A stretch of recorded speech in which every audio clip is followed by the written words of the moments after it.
"We've been killed like animals," she sings. "Please pray for us."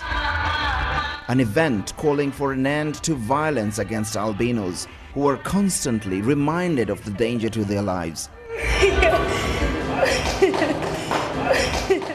This city was once known as the capital of witchcraft, with killings happening almost every month. The most recent, an albino woman, hacked to death in May. NGO figures put the number of people with albinism in Tanzania at over 33,000. More than 70 have been killed in the last 3 years, but only 10 people have been convicted and jailed for murder. Lack of evidence is an impediment to the prosecution, the police say. These kinds of campaigns take place mostly in urban areas, but the message doesn't always reach the remote parts of Tanzania where they're most needed, where discrimination against people with albinism is much more common. The remote island of Ukerewe is home to about 70 albinos. Its first albino inhabitants were abandoned by their families.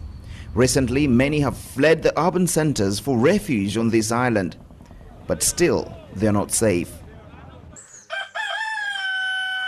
This is the Namigambo family. The little boy, who is 4, survived an attempted kidnap when he was just 3 months old. The mother managed to escape to safety by jumping out of the window. The family says more should be done by the government.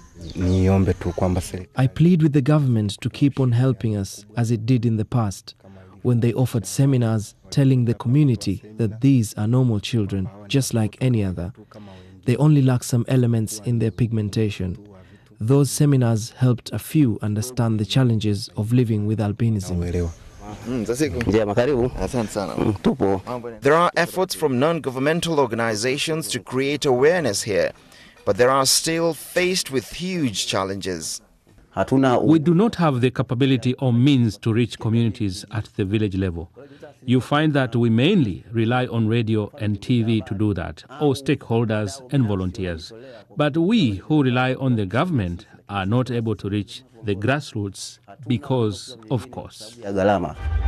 People with albinism can only hope that the government's latest efforts are a move to the right direction, and that one day they'll be able to live their lives in safety. Salim Kikeke, BBC News, Mwanza.